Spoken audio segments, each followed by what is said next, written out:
Okay, so we are going now for the last talk of the session. The speaker is Jiaqi Gao, which is a researcher and staff engineer at Alibaba Cloud.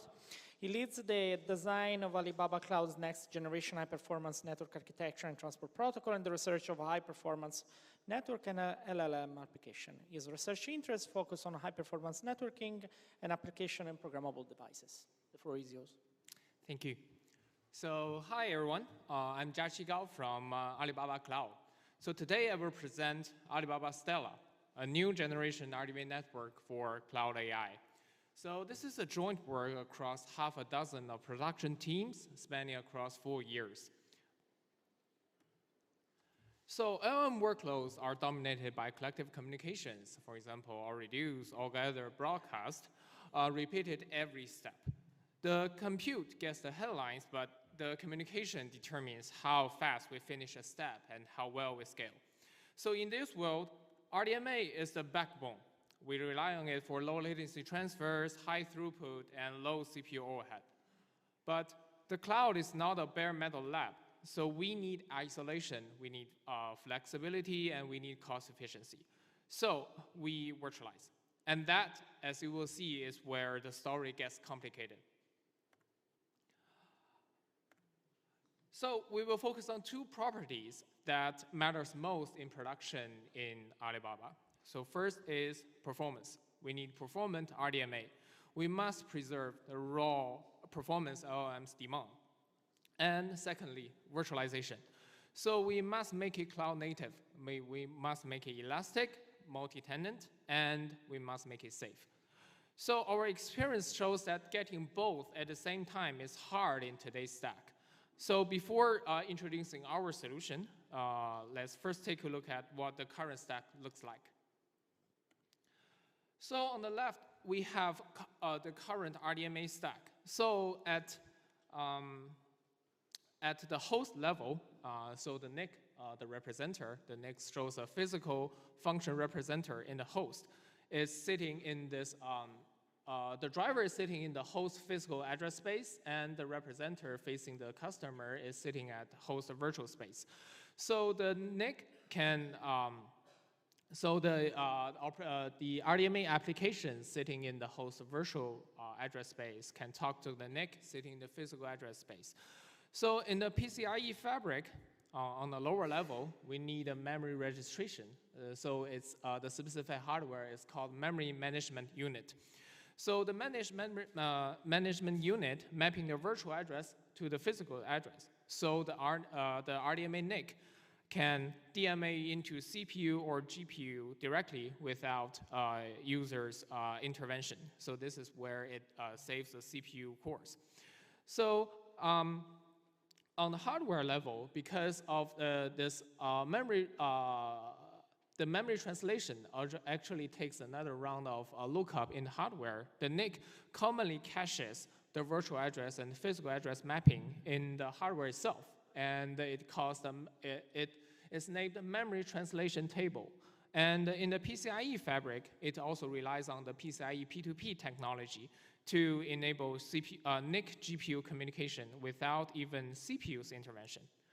So as an example, the application registers memory in the host virtual address space, and the driver or the OS cores will record the host virtual address and host physical address mapping into the MMU. And in the runtime, whenever a memory mapping occurs, so the NIC will cache the mapping result in its own MTT table, and so that the follow-up or the subsequent requests can directly hit the table. Oh, sorry.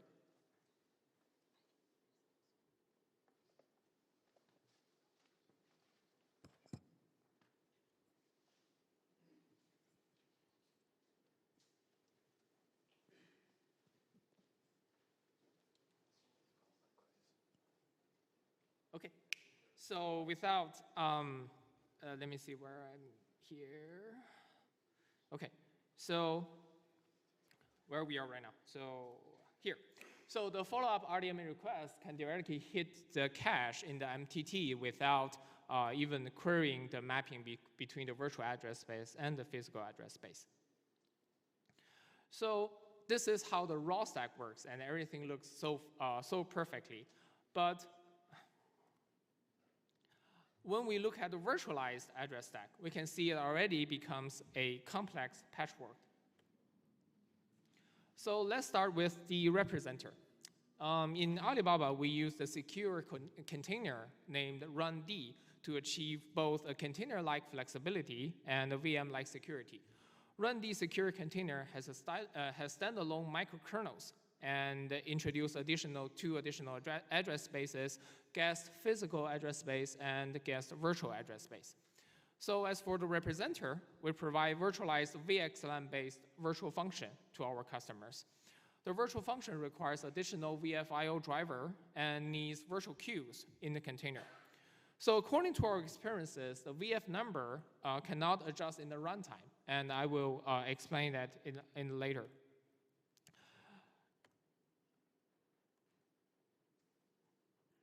So continuing on to the PCIe fabric, because the two additional address spaces, we need another hardware called IOMMU to achieve the offloaded mapping between the guest virtual address and guest physical address. This is not only patch. Because of the dynamic mapping between the guest physical address and host physical address space, in order to get GPU direct RDMA working properly, we need to pin the GPA to the HPA so that the container runtime does not mess up the mapping and the GPU will read invalid memory data out of the NIC will not read invalid data out of the GPU memory.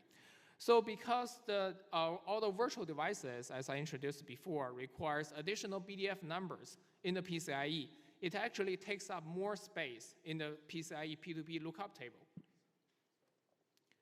And going down one layer lower to the GDR and RDMA traffic, we need a virtual switch to accelerate the VXLAN encapsulation and decapsulation.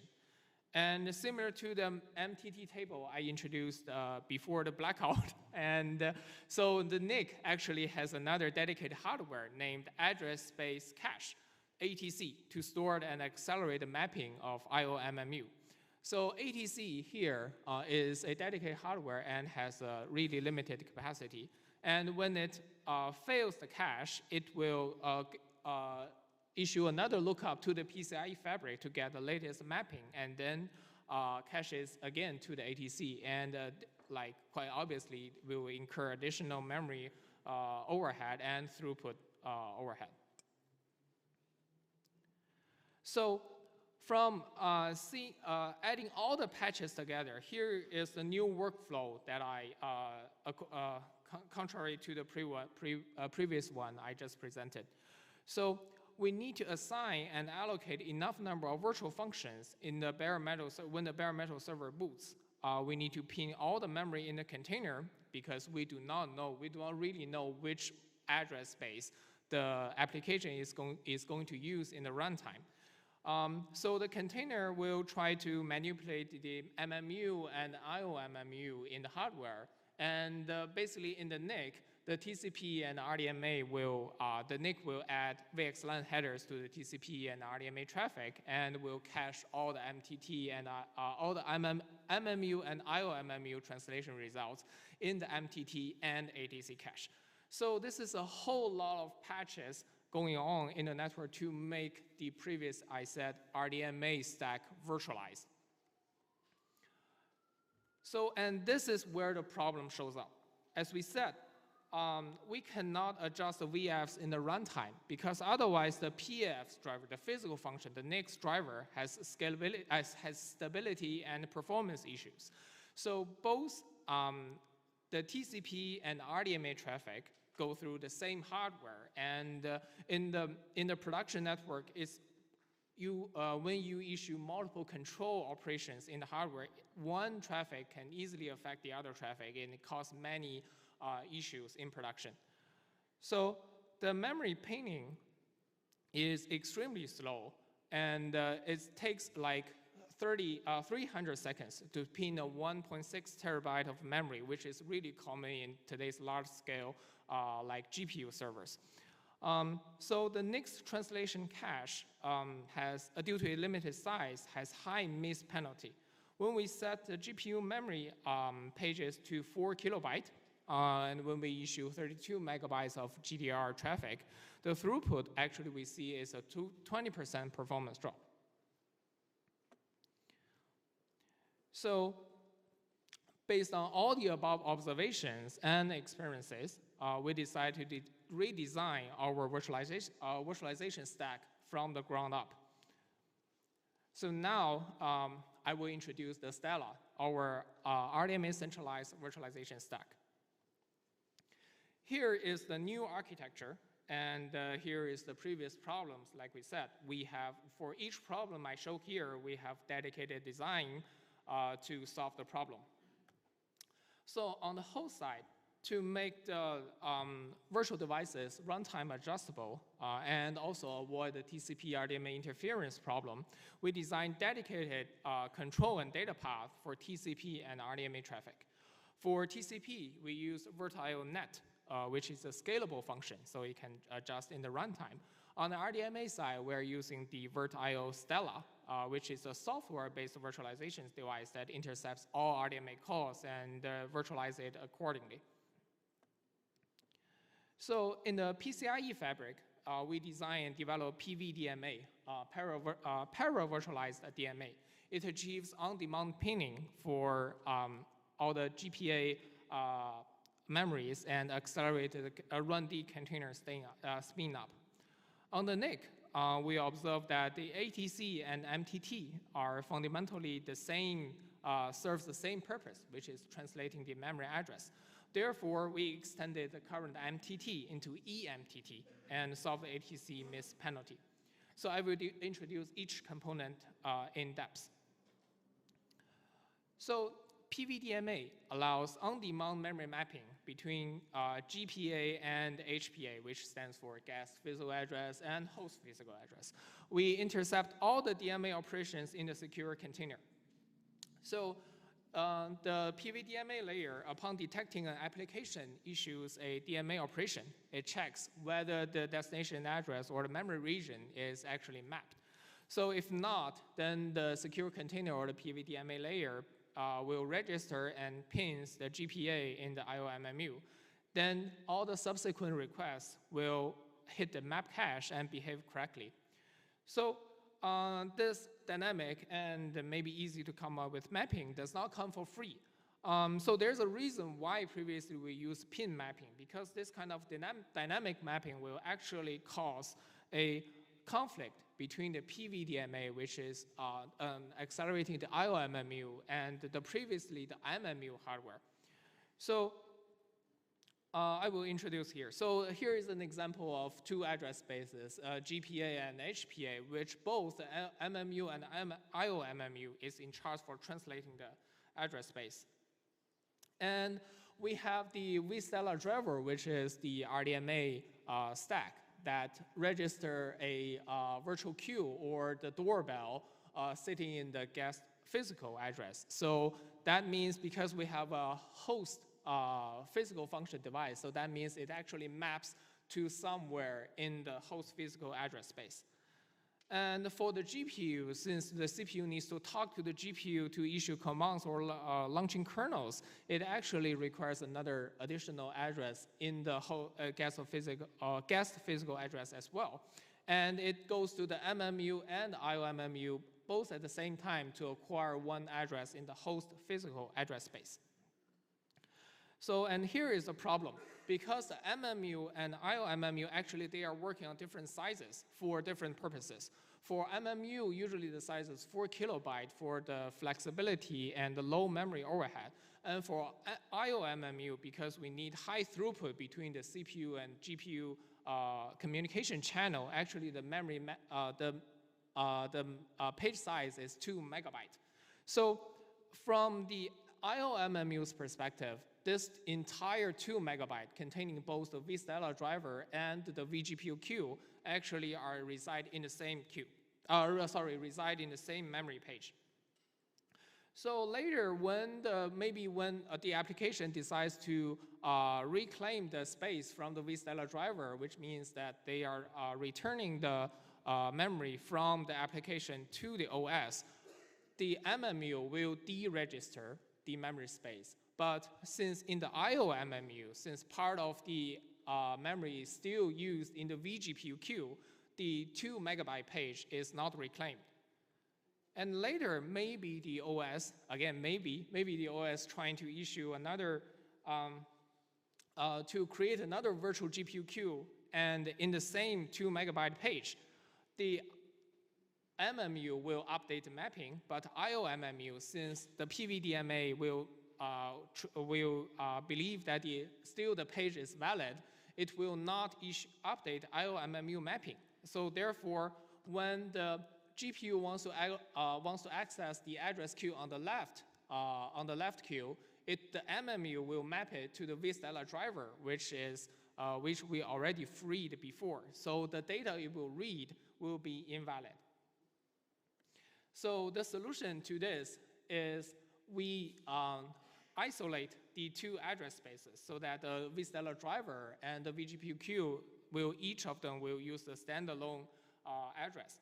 So here we are leveraging the VirtIO's share memory feature to isolate a host physical address. So after all of these optimizations, the PVDMA can achieve on-demand memory pinning and achieves 15 times run-D container startup time speedup. So the second part is eMTT. We are extending MTT to bypass the ATC. So on the left, we have the previously I mentioned the old virtualization stack, which is the NIC will employ MTT and ATC for translating the address. MTT is translating the address from GVA to GPA, and ATC will again translate the GPA to the HPA so that the NIC can read the real physical address of host memory and GPU memory. The problem is that ATC has really limited capacity, and from our experience, it's around 10K pages. And ATC miss will trigger IOMMU lookup. And here we can see that it will have up to 15% performance drop when we have a 4K page memory assignment.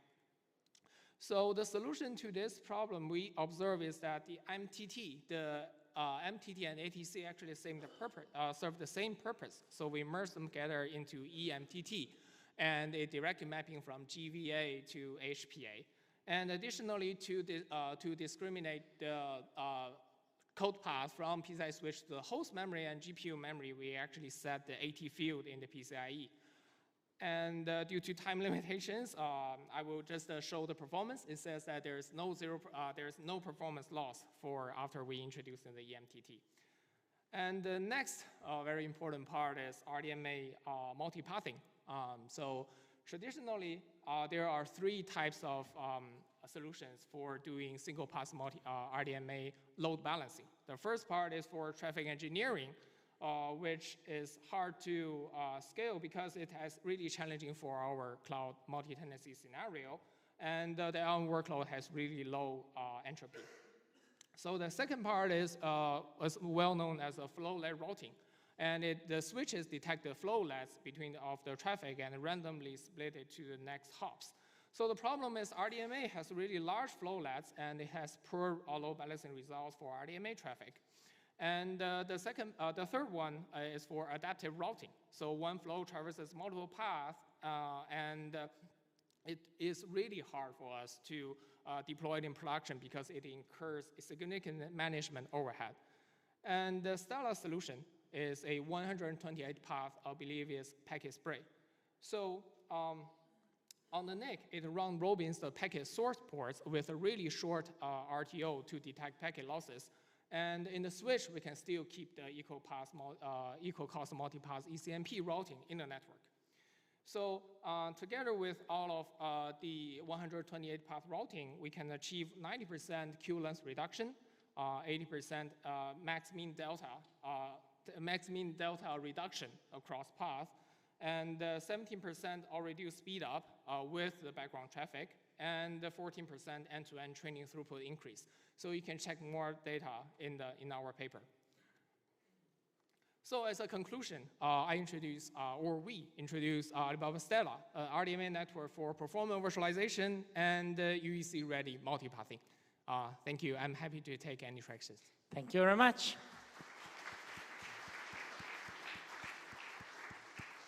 Okay, we have time for one question. I have one. I'm curious to know if there are like any mechanism to enforce isolation between VMs. So to the what? Sorry? Enforce isolation between VMs. Yes. In the moment you have, that you use your system, how does it work? Yes, so this is a little bit different from the traditional representer isolation because we are actually issuing a pure software-based virtualization. So I think this solution, if you see the paper we had, there are two, at least, previous works following on this path. So we do rely on software isolation, like clear software isolation between the containers to avoid any kind of memory leaks or any invalid accesses. So it's not a hardware isolation, but indeed it's a software one. Okay, I see. Okay, then thank you very much. Time for a coffee and posters.